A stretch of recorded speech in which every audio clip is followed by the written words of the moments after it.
Selamat siang, kembali lagi bertemu dengan saya di pelajaran ekonomi di pertemuan ke-12. Pada pertemuan kali ini, saya akan menjelaskan mengenai aturan debit kredit dan juga saldo normal. Jadi, pada kesempatan hari ini, kalian sudah masuk ke apa itu debit dan apa itu kredit. Minggu kemarin kalian sudah belajar mengenai persamaan dasar akuntansi dan saya lihat sebagian besar dari kalian sudah bisa. Sebenarnya persamaan dasar akuntansi itu di perusahaan mereka tidak membuat itu. Persamaan dasar akuntansi itu digunakan bagi mereka yang ingin mempelajari akuntansi. Jadi sebenarnya mereka langsung, kalau ada transaksi langsung dicatat debitnya mana, kreditnya mana, seperti itu. Jadi persamaan dasar akuntansi itu kurang praktis jika diterapkan pada badan usaha yang memiliki banyak transaksi, ya. Oleh karena itu diperlukan, aturan baru, yaitu menggolongkan transaksi itu ke dalam akun-akun. Nah, jadi untuk mengatasinya, setiap perubahan transaksi akan diolah pada suatu wadah yang dinamakan akun. Jadi nanti kalian akan sering sekali mendengar kata-kata akun. Jadi akun ini merupakan media yang dibentuk sebagai tempat mencatat transaksi keuangan dengan cara tertentu. Nanti akunnya seperti apa akan saya kasih tahu. Jadi di sini kalian pasti pernah dengar apa itu debit, dan kredit ya. Jadi debit dan kredit itu dalam akuntansi ini menunjukkan sisi kiri dan sisi sebelah kanan. Kalau sisi sebelah kiri berarti debit namanya, tapi kalau sisi sebelah kanan itu kredit. Itu aja sebenarnya. Paham ya sampai sini ya? Kemudian di sini ada aturan pencatatan transaksi dalam akun. Kan kemarin sudah saya jelaskan ada 3 komponen utama dalam akuntansi, ada harta, utang, dan modal. Ada tambahan 2 lagi yaitu pendapatan dan beban. Jadi di sini kata yang misalkan yang pertama harta, jika harta bertambah maka dia akan dicatat di debit. Sebaliknya kalau berkurang dia akan dicatat di kredit. Kalau harta bertambah dia akan dicatat di sisi sebelah kiri, sedangkan kalau berkurang akan dicatat di sisi sebelah kanan. Kemudian utang, kalau utangnya bertambah, dia dicatat di sebelah kredit. Kalau utangnya berkurang, dia dicatat di sebelah debit. Jelas ya? Atau dengan kata lain, kalau utang bertambah, dia dicatat di sebelah kiri. Kalau berkurang, dicatat di sebelah, sorry.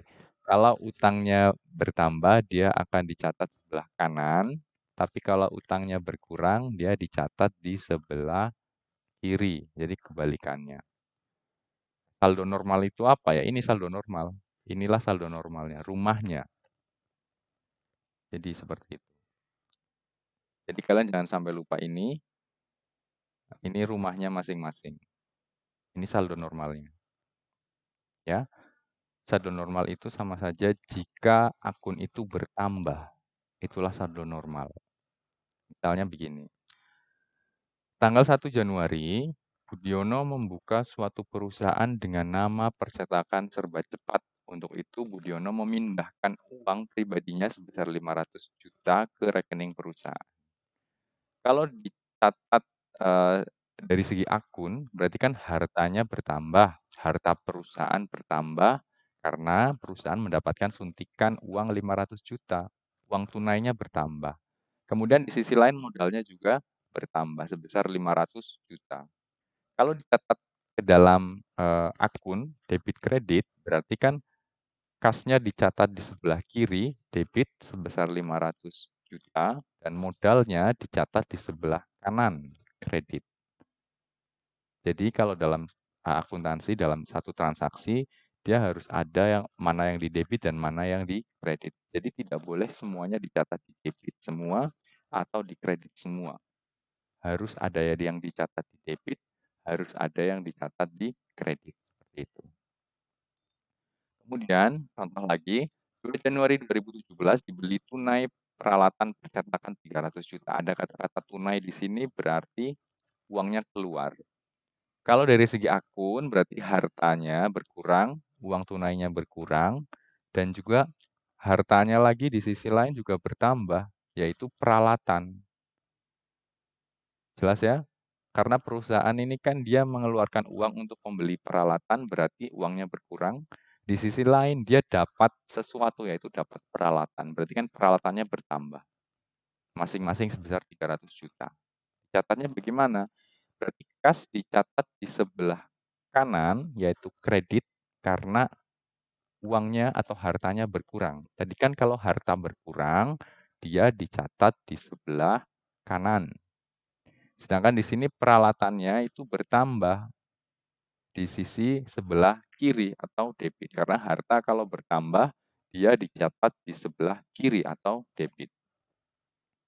Contoh lagi, 15 Januari dibeli secara kredit peralatan percetakan seharga 200 juta dari toko mujur. Nah, ini dibeli secara kredit ya. Berarti kalau dibeli secara kredit, utangnya bertambah, di sisi lain hartanya yaitu peralatannya juga bertambah, masing-masing 200 juta. Sama-sama bertambah, tapi pencatatan debit kreditnya berbeda. Peralatannya bertambah, peralatan kan termasuk harta. Harta bertambah dia dicatat di sebelah kiri, yaitu debit. Sedangkan utang jika dia bertambah dicatat di sebelah kanan, kredit. Jelas ya? Oke. Kemudian ini tugas akan saya kasihkan seperti biasa 1 minggu ke depan. Jadi saya mohon silakan dikerjakan untuk memperbaiki nilai kalian yang masih kosong kemarin. Silakan catatlah transaksi di bawah ini menggunakan aturan debit dan kredit sama seperti ini. Kerjakan persis seperti contoh yang saya berikan. Ya, hanya 3 saja, tidak usah banyak-banyak. Silakan kalau sudah dikerjakan di buku, difoto, lalu kirimkan melalui tautan ini. Mungkin itu saja pelajaran pada siang hari ini. Ada kurang lebihnya mohon maaf. Selamat pagi.